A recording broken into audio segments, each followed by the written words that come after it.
Welcome into Let's Talk Shop. My name is Steve. Today, I'm going to put a part back on that I took off in 2012. Had it totally redone. It's the crash pad. So today, I'm going to go into the dash area, clean up some wires, and reinstall the crash pad. Go brew yourself a cup of joe or pop open a cold one. Let's talk shop.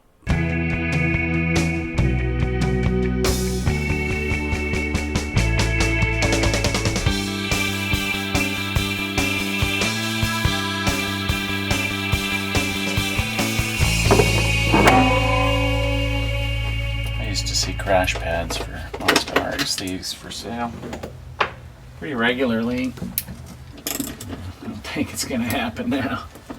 Have to get something custom made.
Say right off the bat, it looks pretty stellar.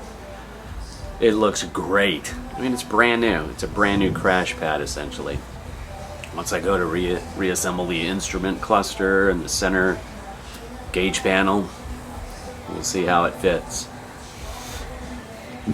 So the body guide painted the metal piece between the crash pad and the windscreen flat black, just a Krylon. Well, first he painted it the car color.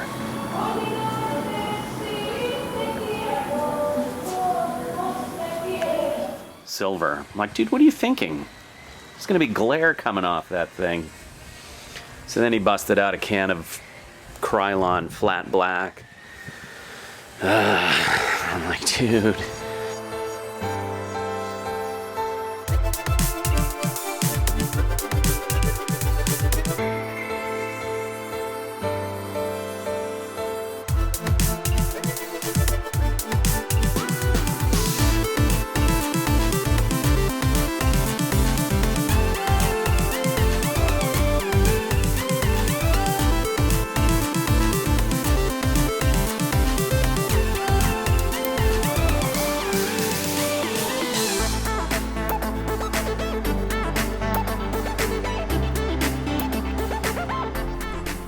The car has been sitting for 9 years, collecting dust. So what I've got going on here, and most of this dust is from the body shop. You know, body shop's got grinding and sanding and buffing. Just want to wipe it off. Turtle Wax made a substantial contribution to our show here. Apparently they noticed I was using Black Wow, and they're like, hey, you know, we've got some things you might use. What's your address? And they sent us a whole bunch of stuff. So what I've got here is Turtle Wax Cleaner and Disinfectant. They developed this during COVID.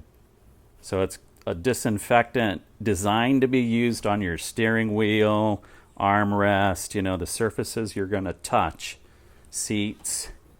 It does kill 99% of germs. Good stuff. For me, I just want to clean this space here from all the dust and debris that was created from the body shop and from sitting around for 9 years. Not worried about COVID on the underside of my crash pad, but it's a cleaner, and that's what I need right this minute. So here we go. So I took the crash pad off. They had it all assembled with funky nuts and bolts that they just had lying around their shop. So I've dug up all my little official Mazda nuts and bolts and screws and stuff. I'm going to put the speaker in a little spot here. Now the speaker has like a cone that's going to stick up, so I got to have like a little, some kind of little spacer take up that extra space. So that's going to happen now. I went through, made all the threads nice and smooth, made sure all the threads worked at every little corner here, and everything's good, ready to go. Defrost Vents, Mazda part number 086660 102L for the left, and 101R for the right. Now, here's what I had a hard time. Both of the left-sided vents were destroyed on the green car and the one on the silver car. Destroyed. And I had been looking for a replacement on, like, eBay and sellers online and various sources, message boards. And the only couple I could find were, ridiculous prices. Somebody wants like $300 for a defrost vent. And I'm like, you know what? For $300, I'm going to find another avenue. So what I had done is I had endeavored to learn how to do 3D printing, and took some classes, had access to a 3D printer, and in order to make a defrost vent through a 3D printer, I was going to have to saw this in half, and you can see it's already two pieces. See that seam down the middle? And it's going to saw it in half, 3D scan the two halves, print the two halves, and then put them together. And yeah, that's a lot of work. So when I finally found one pop up on eBay at a reasonable price, I think it was like $40, I was like, finally! And seriously, it took me like probably 4 or 5 years of looking around in order to not pay $300 from other guys that had a crazy price. So, got it. Now there is a little heat fatigue on the very inside slot of these two that I'm about to put on. But, way better than my disintegrated one. So here we go. Let's get the felt. Put a felt around the rectangle there. We'll put them on the fascia. So original equipment little foam strips are about, 3/16 of an inch. That's probably like 2.5, 3 millimeters. All I can get is some foam that is 3/8 of an inch. So what I'm going to have to do is trim that up and then place the pieces on, each little defrost vent where they go. So I'm going to trim those up.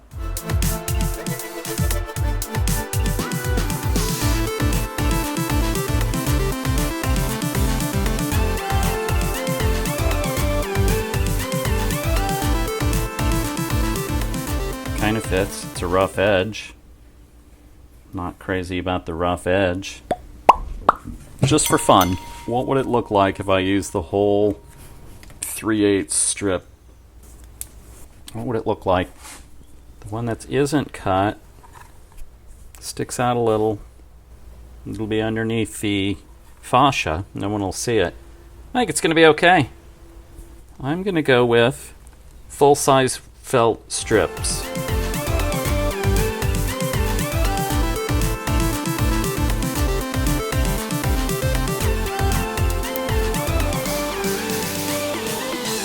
These are M5 nuts by 0.80 threads.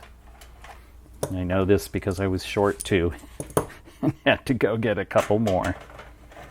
Okay, so these attach, with those little foamy weather strips, so just snug them. That's all you need. There's a curvature here. It has to match the curvature on the fascia, or garnet, as they call it. And so the curvature is going to be placed, now remember we're upside down, so the one that says right on it needs to go on my left, right? Correct? So they go this way. Definitely get away with hand tightening here. All right, next, the speaker. Let's get the Alpine speaker in. So we're at the fabric store and we're looking for a utility fabric. So here's a couple of things that I think might work. This one's kind of a silver gray, and I don't mind the little... That would be fine, especially if I line it up straight with the slots on the fascia. That would be fine. And then this one I think is too dense. It's too tight of a weave. I don't like that. Agreed. It's too solid. I need it to be able to... And this one might have too large holes. So I think these are your best choices of what they have here at the store. I'm favoring this lighter one.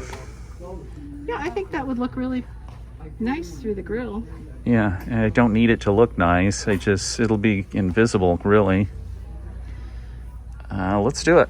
Okay, so it sells for $25 a yard. Ooh. But you only need a foot. So, right? I mean, you said I only need a tiny little square. You only need a third of a So we yard. need the minimum that they'll sell us. That's pretty much what we need.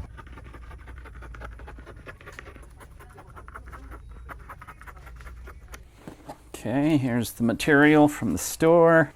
Yeah, ideally speaker grill would be good, but that's not like UV protected. This is patio furniture material, so that's going to be good. All right, so there's my template right there. I'm just going to get a Sharpie and make some marks.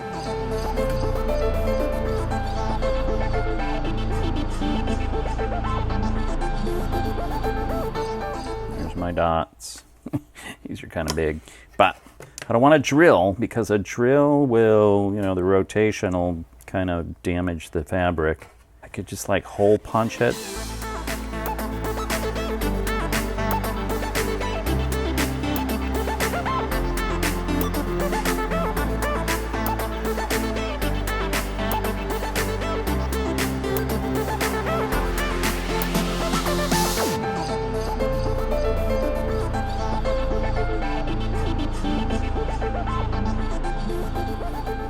Okay, now how to secure that?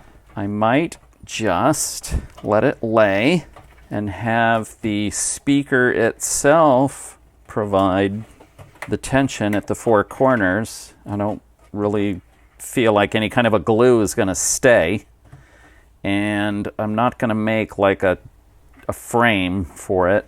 I think the speaker itself will be a decent frame. So there we go. I like it. You can see the brittle plastic of the defrost vents. Why didn't I hit that with black wow in order to moisten it a little bit? I need to do that.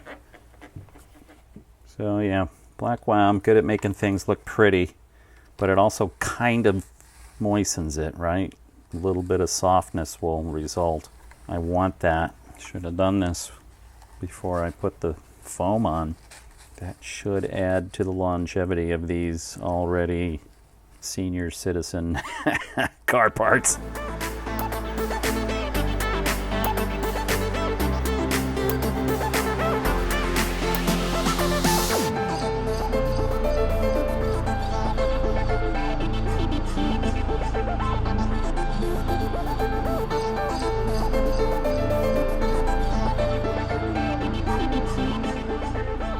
For the speaker, I've got an Alpine.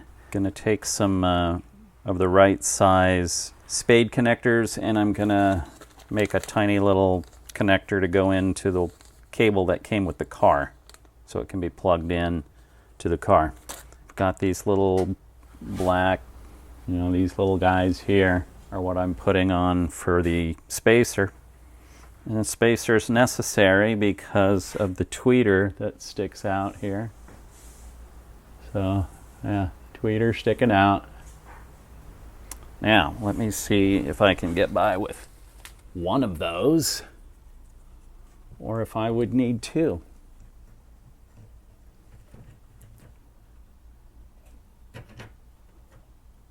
Okay, so one set of those little O-rings is not enough. 2 coming up. They're not O-rings, by the way, they're grommets. But in this case, they're going to be spacers. Let's take a look at that. It does sit better. There we go. So now maybe you can see that the tweeter cone is no longer, it's got a little bit of airspace there. I've got 4 of these little 8mm flange nuts that'll secure the speaker. So I don't want to crank this down, otherwise I eliminate that space I just had off camera. I did a feeler gauge test with a business card and it didn't slide through, so I put a 3rd one in. Making it nice and snug now. All the way around.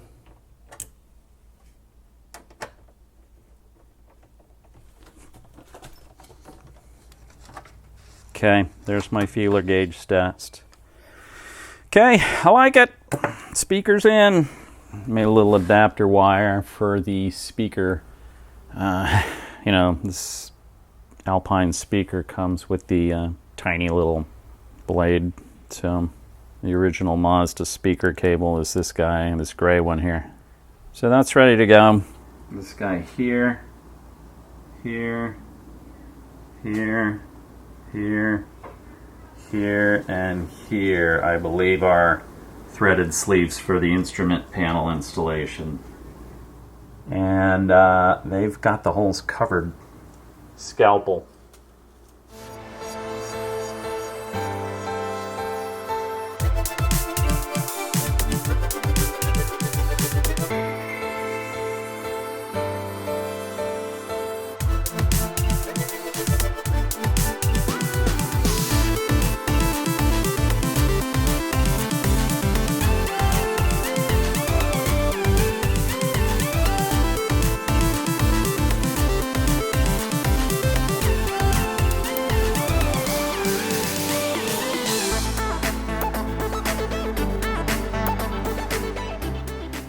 Keep in mind how big these holes are. So you've got to have a nice big flat washer on your screws.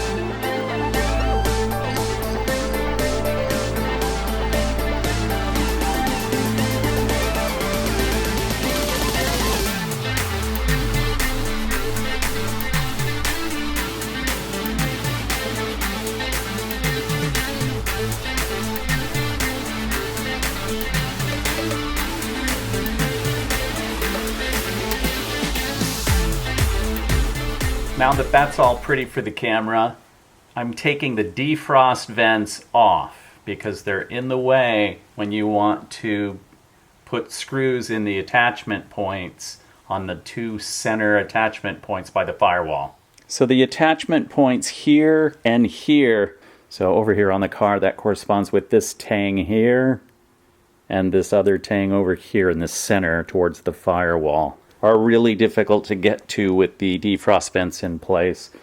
In addition to removing the defrost vents, I'm going to turn the speaker around.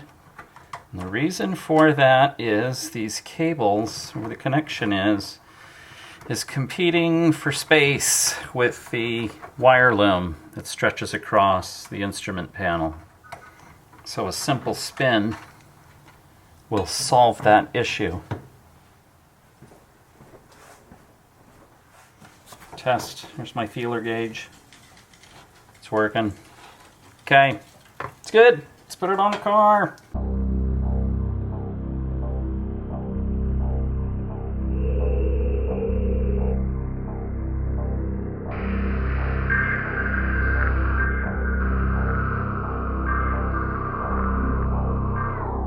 So now the speaker wire is coming down easily in the back, and it's not competing with this here. There's a cable right here going across. They're not fighting anymore. They're getting along like BFFs. And with the defrost vent out, I can get to this attachment point right here. This battery is low. It's going to go out any second. That's okay. I'm comfortable using the screwdriver. I'm not going to move. Yeah.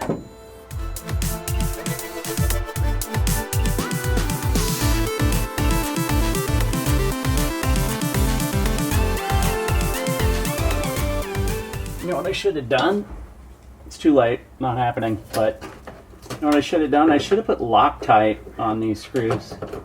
Because these were an actual bear and were sort of rusted in when they came off the car. Yep, should have done Loctite. I know on the video it makes it look like these were easy to put in, but not. So I'm not taking them back out to put Loctite on them. And then we'll put the defrost vents on. I'm going to put the easy side in first.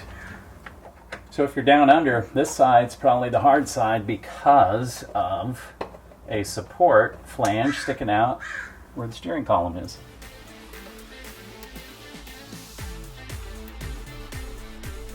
Sheet metal screw with a big washer. Forgot to talk about these, but these secure the defrost vent to the firewall that goes through a speed nut.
I believe that wraps up the crash pad install.